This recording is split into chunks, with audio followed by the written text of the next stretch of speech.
Əziz şagirdlər, miqve sertifikasiya hazırlaşan müəllimlər, hər birinizi xoş gördük. Sizlərlə bugün Axund dövlətinin izahına baxacağıq. Demək, Axund dövləti.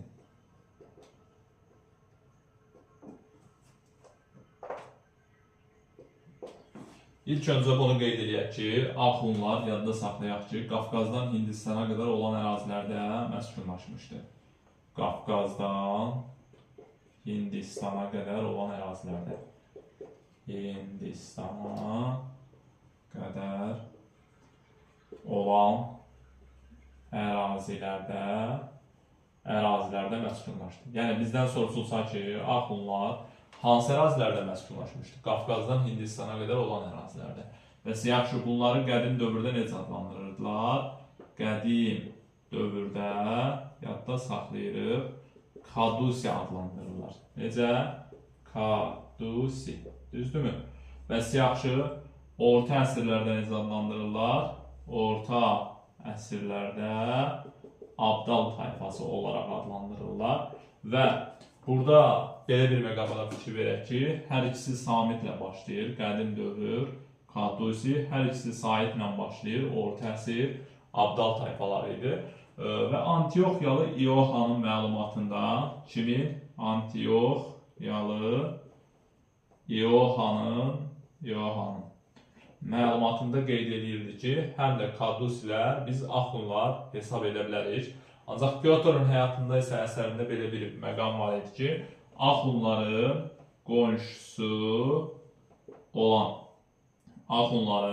qonşusu olan İber tayfaları idi ki, hansı tayfalar? İber tayfaları. Və həmin İber hökmdarı da Farsmanı hakimiyyətə Axundlar gətirmiş oldu. Biz bilirik, Böyük Hun dövləti eradan əvvəl 8-ci ildə parçalandı və Böyük Hunun parçalanmasından sonra Hunların böyük hissəsi, yadda saxlayaq, böyük hissəsi köç edirlər İdilin qərbinə və yaxud da ki, Volqa çayı qeyd edirdik də buna. İdil Volqa çayının qərb ərazisinə. Ancaq sadəcə bir hissəsini qeyd etsək, kiçik bir hissəsi, bunlar isə köç edəcəklər Qərbi Türkistan ərazisinə. Hansı əraziyə?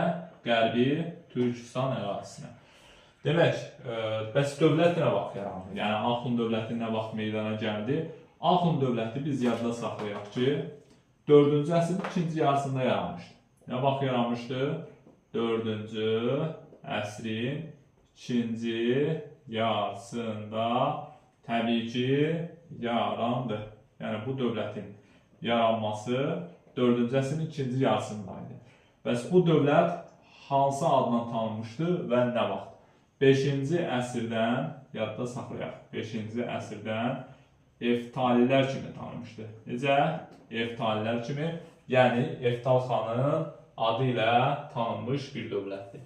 Bəs ərazisi və sərhədləri var. İlk öncə sərhədləri haqqında nə qeyd edirik? Monqolistanın qərbindən, yadda saxlayaq, Qobi çölünə, hansı əraziyə? Qobi çölünə və Xəzər dənizi sahillərinə əhatə edir. Bu oldu sərhədləri.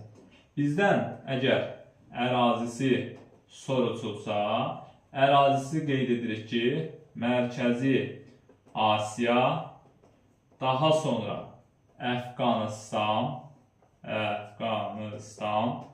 üçüncüsü isə Şimal-Qərbi Hindistanın bir hissəsi. Şimal-Qərbi Hindistanın bir hissəsidir. Bu da ərazisi oldu. Bir daha sual-cavab prosesini daha da möhkəmləndirək. Elə mövzunu burada video izahda öyrənək. Demək, Axundlar hansı ərazidə məskunlaşdı? Qafqazdan Hindistana qədər olan ərazilərdə.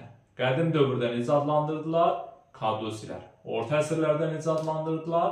Abdallar. Və kim məlumat verir ki, Kadusilər Axundlar hesab olunur? Antioxiyalı İoxan. Pyotrun həyatından bəhs olunan əsərdə nə qeyd olunurdu? Qeyd olunurdu ki, bunların qonşusu İberlərdir.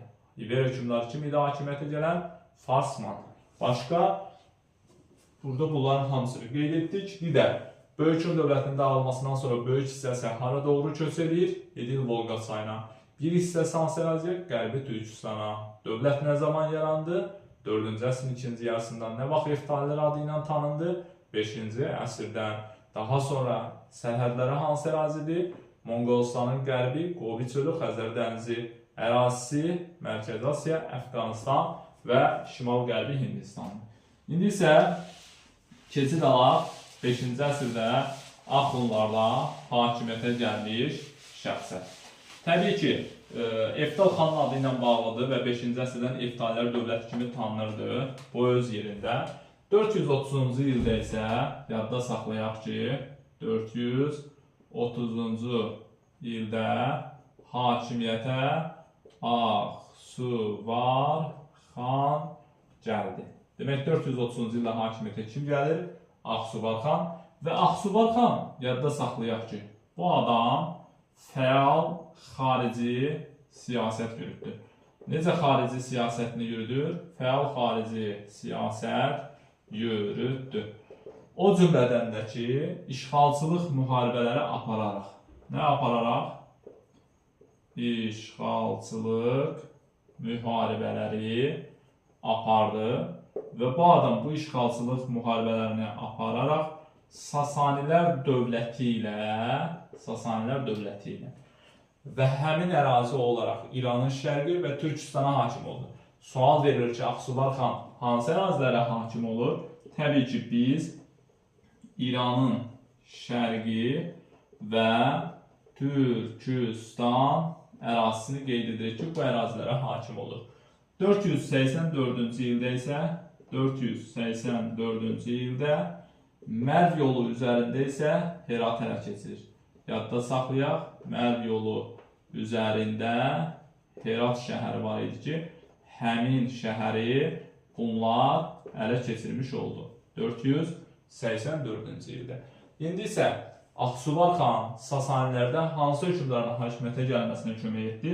Sasanilərdə yadda saxlayaq ki, Firuz şahın hakimiyyətə gəlməsinə kömək edir.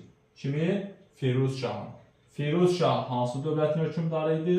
Sasani dövlətinin hökmdarıdır. Anlaşıldı mı? Ancaq Firuz şah Aksuvar xanın bu mövqeyini düzgün qiymətləndirmir və Aksuvar xana qarşı mübarizə apardı. Aksuvar xan Firuz şaha qarşı yadda saxlayaq ki, Turan taktikasından istifadə etdi. Turan taktikasından neynədir? İstifadə etdi və Aksuvar xan hər iki qoşunların təbii ki qarşısında Firuz şahın yalvarışlarını qəbul etdi, onu bağışladı. Turan taktikasından həm də Pinçen döyüşündə biz Metetanın istifadə etdiyini qeyd edə bilərik və oxşar cəhət kimi götürürük.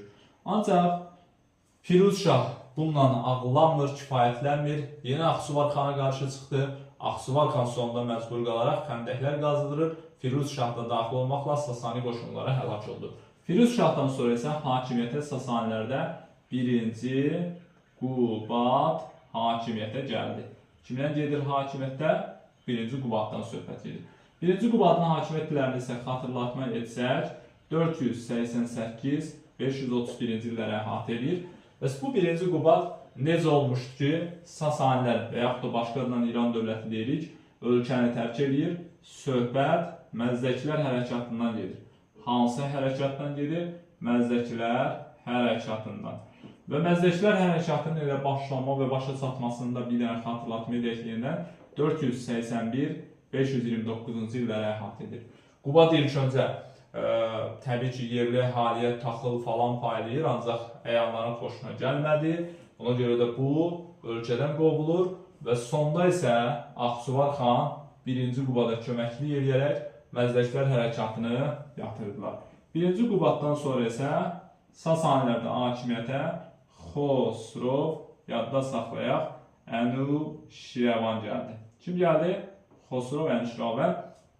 Hakimiyyət illəri 531-552 79-cu illəri əhatə edir. Bu da qeyd edirik ki, məsəl üçün inzibati islahatlar, vergi islahatları keçirmişdir. Sasanilərin dövründə, gələcək dərslərdə də bunlara toxunacağıq. İndi əsas məsələlərdən biri də məsəl üçün indiki Türkistan və Turan dövlətinin ərazisi hansı ərazilərdir? Yadda saxlayaq. Mərkəzi Asiyanın bir hissəsi, Sibirin cənubu, İranın şimal-şərqi və bir də ki, Əfqanistanın şimalına əhatə edir. Yaxşı, Axunlarda 6-cı əsrdə hakimiyyətə kim gəlir? 6-cı əsrdə yadda saxlayaq ki, hakimiyyətə gəldi Mihraqulu xan. Kim oldu? Mihraqulu xanın adını qeyd edirik. Və bu Mihraqulu xanın dövründə yadda saxlayaq ki, Axunlar ən qüdrətli dövrünü yaşayır. Yəni, sual verilsə ki, Axunların ən qüdrətli dövrü kimin dövründədir? Mihraqulu xanın dövründədir. Və Qərbi Hunlarda biz Attila ilə də oxşar zərf götürə bilərik ki, o qüdrətli dövrünü yaşayırdı. Bir də Mihraqulu xan necə bir ordu yaradır? Mihraqulu xan yadda saxlayaq ki, güclü nizami ordu yaratdı. Necə bir ordu? Güclü nizami ordu yaratdı və 700 döyüş filinə malik idi. O cümlədən də ki, Hindistana yürüş etdi. Hansı əraziyə yürüş edir? Hindistana yadda saxlayaq. Yürüş etdi. Və burada belə bir sual verilsə ki, Hindistana fasilələrlə yoxsa fasiləsiz? Təbii ki, fasiləsiz yürüş edir və əsas özəl məqam bütün Hindistanın şimal-qərbini ələ keçirilir. Bəs yaxşı, bu Mihraqulu xanın hakimiyyəti dövründə dövlətin ərazisi hansı əraziləri əhatə edirdi? Yadda saxlayın ki, əsas məsələlərdən biri Hindistan şimal ərazisindən Aral gölü, Tibetdən isə Xəzər dənizini əhatə edir. İndi dövlət nə zaman zəifləyir? 6-cı əsrdə. 4 səbəbləri var idi. Birincisi, imperiyanın geniş ərazilərə yayılması, idarə etmənin çətinliyi olması. İkincisi, tabe edilmiş tayfaların etirazları. Üçüncüsü, müxtəlif dinlərin yayılması. Dördüncüsü, feodal əyanların müstəqillik arzusuydu. Bəs dövlət nə zaman süquta uğradı? Yadda saxlayaq ki, Axun dövləti 567-ci ildə isə süqut etdi. Demək, dövlət nə zaman süqut edir? 567-ci ildə yadda saxlayın ki, süqut etdi. Hansı dövlətlər bunu bölüşdürdü? Təbii ki, biz həm Göytürk dövlətinin adını çəkirik və o cümlədən də ki, Sasani dövlətinin adını qeyd edirik. Bir daha yenə sual-cavab prosesimizə keçid edək. Dedik ki, 5-ci əsr 430-cu ildə hakimiyyətə kim gəlir? Aksuvar xan necə bir siyasət yürütdü? Fəal xarici siyasət. İşğalçı müharibələr apardı mı? Bəli, apardı. Hətta hansı dövlətə qarşı? Sasanilər dövlətinə qarşı. Bu, təbii ki, Attiladan fərqi idi, Qərbi Hunlardakı Attiladan. Və hansı ərazilərə hakim oldu Aksuvar xan? İranın şərqi və Türkistana. Daha sonra 484-cü ildə hansı ərazini ələ keçirir? Mərv yolu üzərində Herat şəhərini ələ keçirdi. Sasanilərdə hansı hökmdarın hakimiyyətə gəlməsinə kömək elədi? Aksuvar xan Sasanilərdə Firuz Şahın hakimiyyətə gəlməsinə köməklik edir. Firuz Şah bunun mövqeyini düzgün qiymətləndirdimi? Təbii ki, xeyr. Və mübarizə aparır. Firuz Şaha qarşı Aksuvar xan Turan taktikasından istifadə edir. Onun yalvarışlarını Aksuvar xan qəbul etsə də, yenə Firuz Şah öz işində oldu. Sonda xəndəkləri qazdırır və Sasanilərlə birlikdə, ordu ilə birlikdə Firuz Şah həlak oldu. Daha sonra kimin hakimiyyətə gəlməsinə kömək elədi Sasanilərdə? 1-ci Qubadın hakimiyyətləri 488-531. Xosrovun hakimiyyətləri 531-579. Qubada hansı hadisədə köməklik edir? Qubada təbii ki, məzdəkilər hərəkatının yatırılmasında. Və indiki Türkistan ərazisi hansı ərazi oldu? Mərkəzi Asiya ərazisini qeyd edə bilərsiniz. Daha sonra İranın şimal-şərqini qeyd edirik. Sibirin cənubunu qeyd edirik. Daha sonra isə Əfqanistanın şimal ərazisini. 6-cı əsrdə və yaxud da 5-ci əsrin sonlarında kim gəlir? Mihraqulu xan, yəni 500-515-ci illərə əhatə edir. Mihraqulu xanın dövründə güclü nizami ordu yaradıldı. Necə bir ordu? Güclü nizami ordu. Dövlət ən qüdrətli dövrünü yaşadı. Necə dövrünü? Ən qüdrətli dövrünü. 700 döyüş filinə malik idi. Hindistana fasiləsiz yürüş etdi. Bütün Hindistanın şimal-qərbini ələ keçirdi. Mihraqulunun dövründə isə dövlətin ərazisi, yadda saxlayın ki, Hindistan şimalından Aral gölü, Tibetdən Xəzər dənizinə və Sonunda dövlətin süqutu 567-ci il Göytürk Sasanilər arasında bölüşdürüldü. Zəifləmə səbəbləri də bayaq da qeyd edildi. İmperiyanın geniş ərazilərə yayılması, idarə etmədə çətinlik. İkinci bir səbəb müxtəlif dinlərin yayılması idi. Üçüncü bir səbəb tabe edən xalqların təbii ki, etiraz çıxışları, bir də feodal əyanların müstəqillik arzusu. Bu günlük bu qədər. Sağ olun, hələlik.